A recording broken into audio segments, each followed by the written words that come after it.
In this video, we'll explore how to expand single brackets. Expanding brackets means to remove the brackets. Remember, in algebra, having two terms next to each other without any sign implies multiplication. So this expression is 3 multiplied by 2x subtract 5. The term on the outside of the brackets needs to be multiplied by each term inside the brackets. So let's have a go at expanding this expression. 3 multiplied by 2x gives us 6x. And 3 multiplied by minus 5 is minus 15.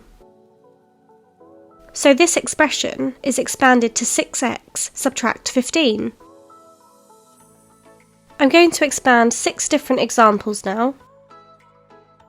If you'd like to have a go at expanding these yourself before we go through them, pause the video and press play when you're ready.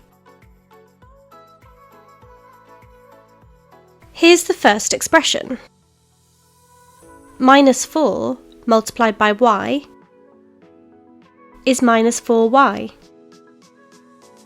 Minus 4 multiplied by 7 is minus 28. So this expression can be expanded to minus 4y subtract 28. Here's the next expression.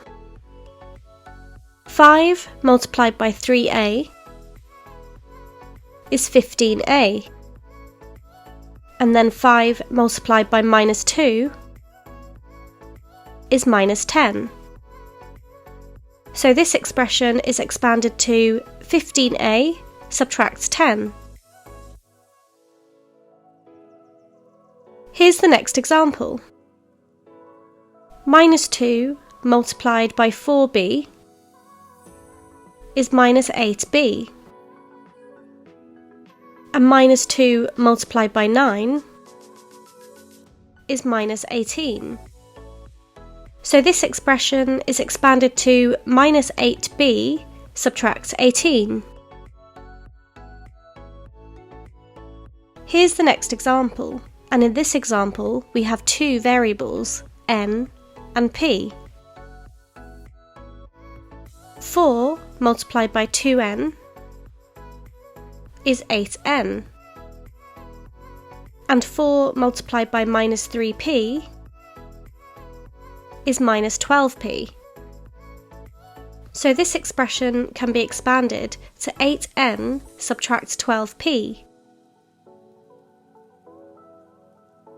Here's another expression. 3w multiplied by 5w. Remember, when a term is multiplied by itself, we square it. So it's 15w squared. Then we do 3w multiplied by minus 2, which is minus 6w. So this expression can be expanded to 15w squared subtract 6w. Here's the last example. First, we multiply 5c by 2d, which is 10cd. Then we multiply 5c by minus 3, which gives us minus 15c. So this expression can be expanded to 10cd subtract 15c. Now it's your turn to have a go at a challenge. Here is an expression. Your task is to expand this expression. Remember, you need to multiply the term outside of the brackets by each term inside the brackets. Let me know your answer in the comments section.